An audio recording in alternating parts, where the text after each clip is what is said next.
সুপ্রিয় বিভাজন, আপনারা দেখতে পাচ্ছেন যে এখানে সর্বস্তরের জনগণ এখানে মানে মিলিত হয়েছেন।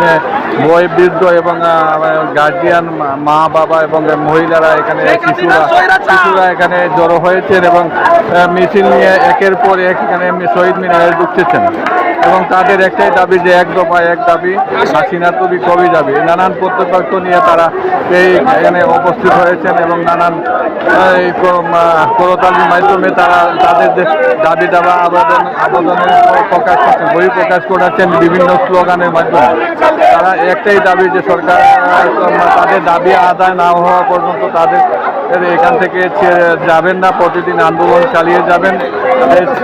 প্রতিদিন এই শান্তিপূর্ণভাবে তাদের আন্দোলন চলছে, এখানে কোনো অপ্রীতিকর কোনো ঘটনা ঘটেনি এবং তাদের শান্তিপূর্ণভাবে তাদের দাবি দাবা এবং এই স্লোগানের মাধ্যমে প্রকাশ করছে। আপনারা দেখতে পাচ্ছেন যে এখানে লাখো লাখো মানুষ এখানে জড়ো হয়েছে। এবার এই শহীদ মিনারের পাশে দেখতে পাচ্ছেন শহীদ মিনার ঢাকা বিশ্ববিদ্যালয় এবং এইদিকে মানে ঢাকা মেডিকেল থেকে মানে এই পর্যন্ত রাস্তাটা ভরে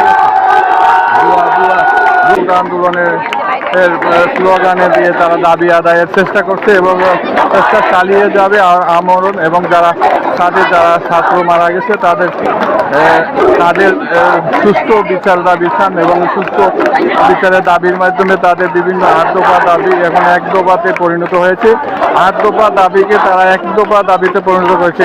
এখন তারা একটাই এক দফা এক দাবি সরকারের পতন চাচ্ছেন এবং নানান স্লোগানে তারা এই মুখরিত করছে। এই ঢাকা মেডিকেল এবং পাশেই কেন্দ্রীয় শহীদ মিনারে তারা জড়ো হয়েছেন। আপনারা দেখতে পাচ্ছেন যে সবাই একই সাথে একই কথা একই স্লোগানে মুখরিত করেছে। এখানে বিভিন্ন প্রতিবাদ স্লোগান তারা দিচ্ছে এবং এখানে বিভিন্ন ধরনের বিভিন্ন পেশার মানুষ দেখছেন। আমরা দেখতে পাচ্ছি যে এখানে রিক্সা ড্রাইভার যারা রিক্সা পরিচালনা করে তাদের পরিজনকে চালিয়েছেন এবং অভাব অনটনের মাধ্যমে তারা এখানে এসে তারা অংশগ্রহণ করছে কোটা আন্দোলন এবং ছাত্রদের সাথে তারাও এখানে আপনারা দেখতে পাচ্ছেন সব মিলে সব একাকার হয়ে গেছে। আপনারা দেখতে পাচ্ছেন যে সব আন্দোলনে একই পথে সবাই না